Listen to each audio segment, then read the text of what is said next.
Please. अमृत बसून घ्या का जागी.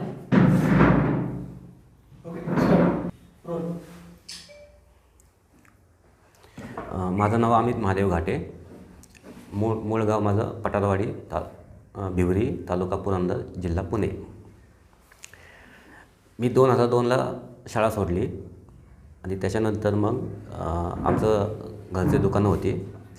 शिवाजीनगर एस टी स्टँडला रसवंती गृह होतं आमचं महामंडळाचं. आणि त्यामध्ये मी वडिलांना मदत करू लागलो. 2007-08च्या दरम्यान माझ्या भावाचं लग्न झालं. तेव्हापासून मला त्रास त्यांनी देण्यास सुरुवात केलेली आहे. आणि मला माझ्यापासून वेळोवेळी असं कागदोपत्री धमकी देऊन लिहिण्यास भाग पडलेला आहे. त्यानंतर 2016ला मला नोव्हेंबरमध्ये माझे मामा शंकर लक्ष्मण दुरकर आणि राजू जोरी माझे वडील यांनी मला माझ्या मूळ शेतातून ज्याचा तवा चाललेला आहे 514B इथून मला किडनॅप करून चैतन्य मेंटल हेल्थ केअरमध्ये दाखल करण्यात आलं आहे. त्यानंतर मला दीड वर्षांनी काढलं म्हणजे 2016ला मला ॲडमिट केलं तर नोव्हेंबरमध्ये. आणि 18 मार्चमध्ये मला तिथून काढण्यात आलं. आणि पुन्हा माझ्यापासून भरपूर कागदोपत्री सह्या घेण्यात आलेल्या आहेत माझ्या वडिलांपासून आणि माझ्या मामाने. त्यानंतर मला दीड वर्ष मी वडिलांबरोबर पुन्हा त्या शिवाजीनगर रसवंती गृहावर राहिलो, जे की एस टी स्टँड महामंडळाचं होते. आणि आम्ही ते भाडेतत्त्वावर घेतले होते. तर तिथे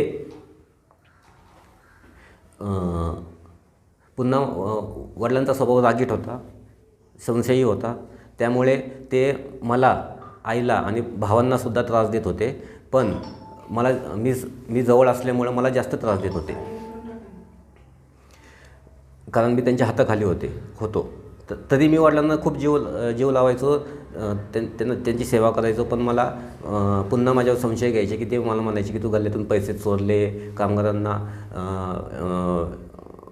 पळवून लावलं. आता घरचा माणूस जर असेल तर त्यांना जर थोडेफार पैसे मिळत नसतील तर ते पळूनच जाणार ना. आता त्यांना ती घाण सवय लागली होती पूर्वीची. आता मी जर गेलो तर मग त्यांना ते नकोसं व्हायचं. मग त्यामुळे ते मी असल्यावर ते पळून जायचे आणि मग वडील माझ्यावर राग काढायचे आणि मला सतत मेंटली हॅरॅसमेंट करायचे. त्यानंतर 2011ला माझ्या दुसरा एक किस्सा सांगतो आहे की 2011ला माझ्या वडिलांनी माझ्या आईला खूप मारहाण केली की पायाचे हाड फ्रॅक्चर झालं त्या मारहाणीमध्ये. आणि त्याच वेळेस माझ्या भावाला जॉब पण लागला होता आणि त्याचं लग्न पण ठरलं होतं. मग त्याच्यामुळे माझ्या मधव्या भावाने, जो की दीपक महादेव घाटे, तो आईला घेऊन अहमदाबादमध्ये गेला 2011ला. आणि वडील एक्सपायर झाल्यावर मग आई आली 2020ला एंडिंगला. आणि आता आई म्हणते की बाबा मी हा एक किस्सा झाला. तर मग 2002ला मी आधी सांगितलं त्याप्रमाणे मी शाळा सोडली होती. त्याच्यानंतर मी दुकानात होतो. पण तिथं पण मला वडील हॅरॅसमेंट करायचे.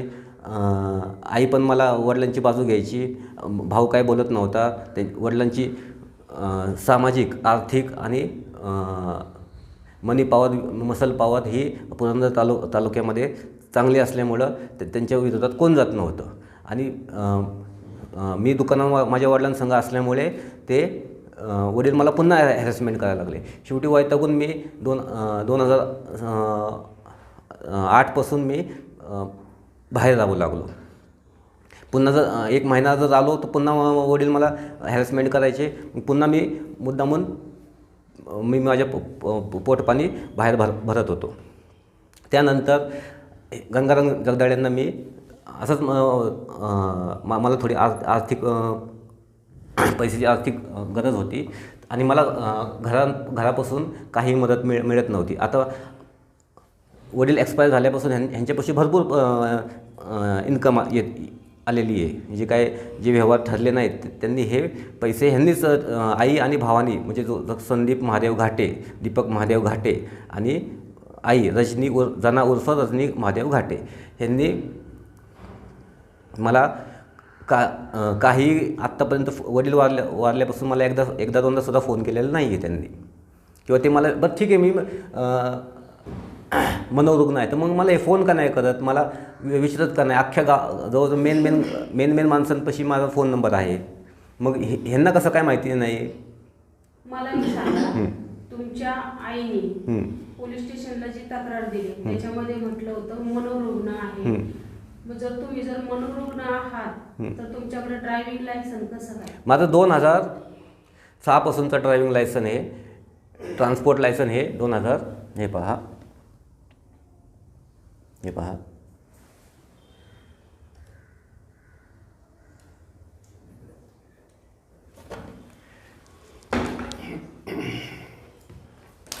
तर हे 2006 पासूनचं आणि ट्रान्सपोर्ट लायसन हे 2009 पासूनचं आहे. आता तीन ते 4 वेळा रिन्यू झालेले आहे ट्रान्सपोर्ट लायसन, म्हणजे प्रत्येक 3 वर्षाने रिन्यू होते. त्यानंतर गेल्या वर्षी कृष्णकांत कुदळे नागरी पतसंस्था ही कॉर्पोरेशन हे पहा.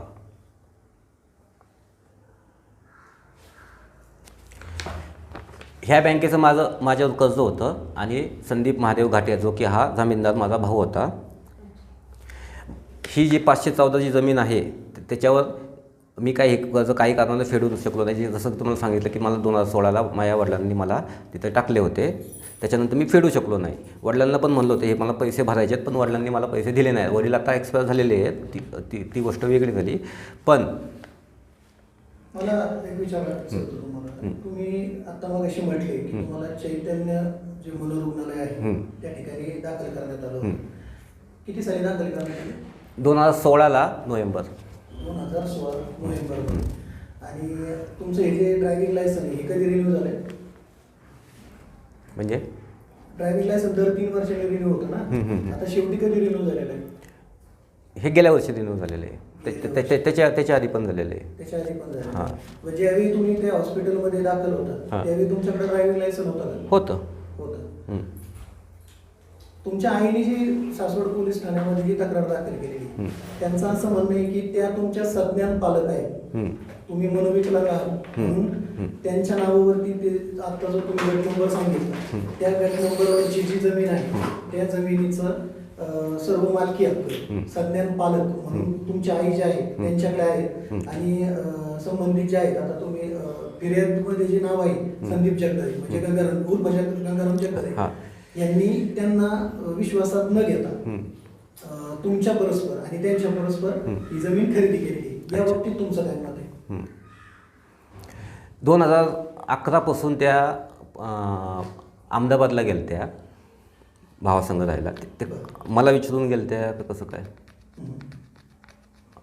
मी मनोरुग्ण असेल तर मग ते मला विचारून गेले ते का की मी जाऊ का, तर मी मनोरुग्ण होतो तर माझ्या संग राहायचं ना तिने, किंवा मला घेऊन जायचं ना. मला आता इथं शिवाजीनगर आपलं चतुर्शिंगी अशोकनगरला आहेत. तुमच्यासोबत राहत नाही? माझ्या सोबत राहत नाहीत.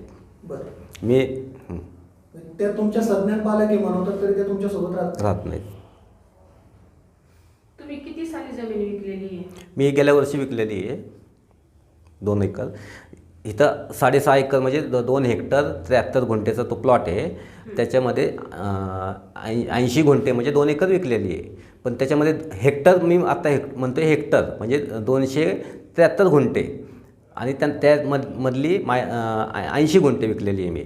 पण कालच्या लोकमत पेपरला आले की 2 हेक्टर म्हणजे 273 गुंठे विकलेली आहे. म्हणजे ही पण बातमी त्यांनी खोटं दिलेली आहे. मला एक सांगा, तुम्ही आता राहायला कुठे? मी आता चाकण तालुका खेड कुर्ली इथे राहिल्या. ज्या वेळेला तुमच्या विरोधात कंप्लेंट दिली किंवा गंगाराम जगदाळेंच्या विरोधात कंप्लेंट दिलेली, तुमच्या आईने कंप्लेंट दिली होती, त्यावेळेला तुम्हाला पोलीस स्टेशन काय म्हणले? पोलीस हो बोलवलं होतं, पण मी मला थोडंसं माझी गाडी लोड होती त्याच्यामुळे मी आलो नाही आणि 2 दिवसांनी मी पोलीस चौकीला आलो. काय विचारलं होतं तुम्हाला त्यावेळेला? त्यावेळेस ते विनोद महागडेंना त्यांच्या वरिष्ठांचा फोन आला होता, त्याच्यामुळे त्यांनी म्हणले की उद्या परवा या, आपण काहीतरी जबाब घेऊया. तुमचे जबाब झालेत का? जबाब झाला आहे, पण महागडे साहेबांनी मला ती रिसिव्हिंग दिलेली नाही आहे. अच्छा. गंगाराम जगदाळे ही जी व्यक्ती आहे किंवा त्यांचं उर्फ नाव संदीप जगदाळे म्हणून जे फिर्यादीमध्ये, त्यांनी तुम्हाला तुमच्याकडून घेतलेल्या जमिनीचे सर्व पैसे दिलेत का? मला सर्व बाजारभावाने भेटलेले आहेत. लॉकडाऊनमध्ये कोणी जमीन माझी घेत नव्हतं, त्यांनी घेतली, ते खूप मोठं त्यांचे आभार मानावे लागेल. आणि ते जे पैसे त्यांनी तुम्हाला दिले, आता तुमच्या आई जे म्हणतात की त्यांनी फसवणूक केलेली, मी तुम्हाला मागाशी विचारलं, मला त्याचा खुलासा हवा की तुमची फसवणूक झालेली आहे ही जी तक्रार दिलेली, या बाबतीत तुमचं काय मत आहे की गंगाराम जगदाळे यांनी तुमची फसवणूक केलेली आहे का? गेल्या वर्षी जी जमीन विकली होती 2 एकर म्हणजे 80 गुंठे, त्याच्यामध्ये माझी काही फसवणूक नाही झालेली आणि मला सर्व पैसे भेटलेले चेकने. शेवटी आई आणि तुमचं बोलणं कधी झालं? तुमच्या आई आणि तुमचं बोलणं कधी झालं? माझं आणि माझ्या आईचं बोलणं 2 वर्ष झालं फोन. आता जी तक्रार दाखल झाली त्यानंतर किंवा त्याच्या आधी तुमचा आणि आईचा काहीच संपर्क काही नाही. तुमच्याशी कोणत्याही प्रकारचा संपर्क न करता त्यांनी तक्रार दाखल केली? हो. पैसे सगळे तुमच्याकडे आले, तुमच्या अकाउंटवरती तुमच्या हातात आले? हो. त्याच्यामध्ये मी वाहतूक व्यवसाय चालू केला. मला आता तुम्ही वाहतूक व्यवसाय करताय का? आत्ता मी वाहतूक व्यवसाय करतो आहे. माझी मोठी गाडी आहे, ट्रक आहे, आणि एक छोटी गाडी पण आहे, अल्टो. आणि मी माझं पुढं करिअर करतो हे त्यांना देखवत नाही असं मला समजायला लागेल. आई सख्या आहेत की सावत्र आहेत तुमच्याकडे? आता नाही, तुम्हाला काय वाटतं? आई सख्या आहेत की सावत्र आहेत? तुम्हाला तसं वाटतंय का काय? नाही, तुम्ही जे सांगताय ना, म्हणून मी विचारतोय, तुमच्या आई सख्या आहेत की सावत्र आहेत? हां, सख्याच आहे. सख्या आहेत. ठीक आहे. मला एक सांगा की ते जे म्हणतात तुम्हाला मनोविकलांग, हा ज्यावेळी तुमच्यावरती सांगितलं जातं तुम्हाला की तुम्ही सदृढ असून मानसिकदृष्ट्या सक्षम असून सुद्धा तुम्हाला जर मनोविकलांग म्हणून उद्देशलं जाते किंवा हिणवलं जाते, या बाबतीत काय मत आहे? आता एखादी खोटी गोष्ट असेल तर ती 100 वेळा खोटंच म्हणले ती खरी होती. पण आपण हिंमत धरून जर राहिलो तर ते आपण त्याला तोंड देत राहिलो तर आपण ती सत्य ते काही दिवसांनी ते सत्यच बाहेर येतं लोकांसमोर. तुम्ही असं चौकशी जेव्हा तुमच्यावरती कंप्लेंट दाखल झाली तेव्हा तुम्हाला वाटलं नाही का तुमच्या आईला बोलावं आणि की असं खोटा आरोप तू का केलास असं विचारावं किंवा भावाला विचारावं, काही वाटलं नाही का तुम्हाला? भाऊ म्हणतो की तू आज ना उद्या मला फोन करशील गरज असताना आणि माझ्या पाया पडायला येईल. आता मी आईचं काय म्हणतात? भावांनी मला आजोळाच कर्ज घेतलं होतं मी 2012ला, तेव्हापासून मला फोन करत नाही. कर्ज काही जास्त नव्हतं. हे बघा कृष्णकांत कुदळेचं आहे. किती रक्कम आहे? ती 75,000 घेतली होती मी. त्याचे व्याजासकट गेल्या वर्षी 1,08,662 रुपये चेक बाउन्स हे दिलेलं आहे, DD दिलेलं आहे त्याच्या नावाने.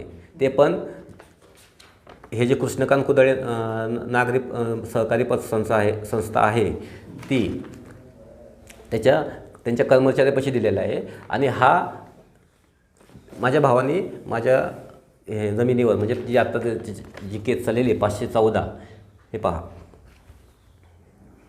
तर हे NOC घेतलेली आहे मी की बाबा तुम्ही कर्ज तुमच्यावर कसलंही कर्ज नाही आहे. पण हे फक्त त्यांनी ह्याच्यामध्ये काहीतरी तांत्रिक बाब बाजूला ठेवून की बाबा ह्याच्यात गट क्रमांक लिहिलेला नाही आहे, किती पैसे होते ते लिहिलेलं नाही आहे. आणि हे जे आपलं गणपत खोत आहेत आमच्या भिवरी गावचे तलाठी, ते म्हणतात की बाबा ह्याच्यावर काहीच लिहिलेलं नाही. आणि मी माझ्या जमिनीवर म्हणजे 514वर बोजा चढवला होता, तर ते मी कसं काय बोजावर असंही म्हटलं जातं की तुम्ही मनोविकलांग याचं प्रमाणपत्र आहे, वैद्यकीय प्रमाणपत्र, त्या बाबतीत काय म्हणत आहे? त्यांनी मला जबरदस्ती तिथं नेलेलं आहे, तिथं चैतन्य मेंटल हेल्थ केअरमध्ये. आता तुम्ही मागाशी म्हटले की त्यांनी तुम्हाला किडनॅप करून नेलं होतं. हां. मग त्या संदर्भात पोलिसात तक्रार का नाही केलेली आतापर्यंत तुम्ही की त्यांनी मला किडनॅप? मी आधीच सांगितलेले माझ्या वडिलांची मसल पॉवर, माझे वडील राष्ट्रवादीचे महाराष्ट्र राज्याचे ज्येष्ठ नागरिक संघाचे म्हणजे त्यांचं पद होतं. तर त्यांच्यापाशी मसल पॉवर, मनी पॉवर, मॅन पॉवर म्हणजेच मनी आणि पॉलिटिकल पॉवर ही जबरदस्त असल्यामुळं कुणाचं काहीच चालत नव्हतं. आणि आजही गावामध्ये चालत म्हणजे निधन झाल्यापासून सुद्धा चालत नाही. फक्त आता मी कुणाला तक्रार करणार, इथं आज पोलिसात गेलं तरी पोलीस चौकीमध्ये तक्रार घेत नाहीत. तुमची तक्रार घेत नाही. मला पोलीस चौकीत गेलो त्या दिवशी जबाब दिला, पण मला पोस्ट कुठं दिलेली आहे, मला रिसिव्हिंग दिलेली नाही आहे ना. मला एक सांगा, आत्तापर्यंत जी घटना घडली, पोलीस स्टेशनला तुम्ही गेला किंवा काय, तेव्हापासून आत्तापर्यंत तुम्हाला कुणी कुणी त्रास दिलाय? माझ्या भावाचा फोन येतो आहे 11 तारखेपासून फोन येतो आहे माझ्या आत्ते भावाचा, ज्याचं नाव आहे सतीश चौधरी.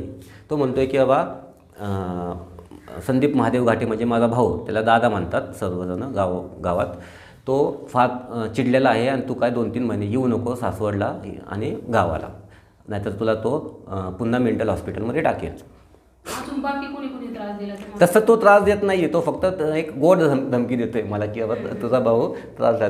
तसं तो त्याचं माझं चांगलं आहे, पण तो मला त्याला भावाने सांगितलं असेल की आता त्याचं माझं चांगलं, सतीश चौधरी म्हणजे माझा आत्ते भाव आहे, त्याचं माझं चांगलं असल्यामुळे हे अख्ख्या गावाला माहिती आहे. पण आता त्याचं चांगलं आहे तर मग तो म्हणला असेल माझ्या त्याला की बाबा तू काय त्याला सांग समजून असं. प्रशासकीय सेवेतल्या काही लोकांनी तुम्हाला फोन केले होते असं ऐकण्यात आले, किंवा तुमच्याशी काही संपर्क साधण्याचा प्रयत्न केलाय का? तुम्हाला कोणी काही बोललंय का? नाही, तसं नाही. तलाठी वगैरे कोणी काही ग्रामसेवक? मला मी 3 महिन्याआधी रीतसर अर्ज केला होता नाव नोंदणीसाठी, जे चार हे आहेत आपलं, ज्यांची नाव 4 म्हणजे मेन म्हणजे रजनी महादेव घाटे, माझी आई, माझे वडील एक्सपायर झाल्यावर नाव नोंदणीसाठी मी अर्ज केला होता. रजनी महादेव घाटे, संदीप महादेव घाटे, दीपक महादेव घाटे आणि अमित महादेव घाटे. तर तिथं तिघांच्या सह्या लागतात, तलाठी, ग्रामसेवक आणि पोलीस पाटील आमच्या गावातलाच माणूस आहे, मूळ गाव त्याचं भिवरीच आहे. तो म्हणतो आहे की बाबा तू जिथं राहतो तिथल्या नगरसेवकापासून किंवा ग्रामसेवकापासून तू तिथंच राहतो हे म्हणून लिहून आण. मग आता मी ह्या गावामध्ये भले मी कुठेही रोजगाराला जाऊ, तो माझा प्रश्न झाला, पण मी त्या गावात राहतो हे त्याला माहिती नाही का तो मूळ गाववाला असून सुद्धा. मला काय म्हणायचंय, आता समजा एक तुम्ही ही जी तक्रार आहे- एक मिनिट. आणि मग मी त्याला म्हणलं की मग तसं मला लिहून द्या. तो म्हणतो मी लिहून देत नाही, तुला काय करायचं ते कर. दळवी, त्याचं नाव आहे दत्ता दळवी, पोलीस पाटील. अजून कोणी काही त्रास दिलाय का तिथल्या? गणपत खोत हे तलाठी जे आहेत ते पण मला म्हणतात की तसं काय मी काय देऊ शकत नाही असं तसं. आता ते त्यांना माहिती आहे, ते म्हणतात की मी पण तुला ओळखत नाही आहे. आता जी तक्रार दाखल झालेली आहे, ती जर खोटी असेल तर त्या विरोधात तुम्ही तक्रार दाखल करणार आहे पोलीस स्टेशनला तुमच्या आईच्या विरोधात? आता किंवा हे कसं- अशा पद्धतीने तुम्हाला एक मनोविकलांग म्हणून मनवलं गेलं, त्यानंतर तुमच्यावरती आणि फिर्यादीमध्ये जे म्हटलेलं आहे की त्या तुमच्या आईच्या की संदीप उर्फ गंगाराम जगदाळे यांनी तुमची फसवणूक किंवा त्यांची फसवणूक केलेली, तर ही जर खोटी तक्रार असेल तर या संदर्भात तुम्ही सासवड पोलीस ठाण्यात तक्रार दाखल करणार आहे का? आता त्यांनी मूर्खपणा केला म्हणून आपण मूर्खपणा करायचा असतो का? नसतो. तर मग थोडंसं मला थोडीशी माझ्यामध्ये पण थोडीशी दया आहे, मी त्यांना माफ करेल. तुम्ही मध्ये वारस नोंदीसाठी प्रमाणपत्रासाठी तलाठी आणि ग्रामसेवक तुमच्या घराची नोंद आणि जमिनीची नोंद, तर त्याच्यातलं तुम्हाला जर तलाठ्यांनी कशासाठी तो अर्ज अडवलेला तुमचा वारस नोंदीचा? मी 3 महिन्यापूर्वी वारस नोंदीसाठी गेलो होतो, तर तो म्हणे की कोर्टामधून मला प्रमाणपत्र दे की बाबा तू ह्यांचाच मुलगा आहे का नाही. काय नाव आहे तलाठीचं? गणपत खोत. ग्रामसेवक ग्रामसेवकांनी काय अडचण नाही केली, ते म्हणले देतो आम्ही सही देतो म्हणून, त्यांचं काही वाद नाही आहे. आणि पोलीस पाटील दळवी. ठीक.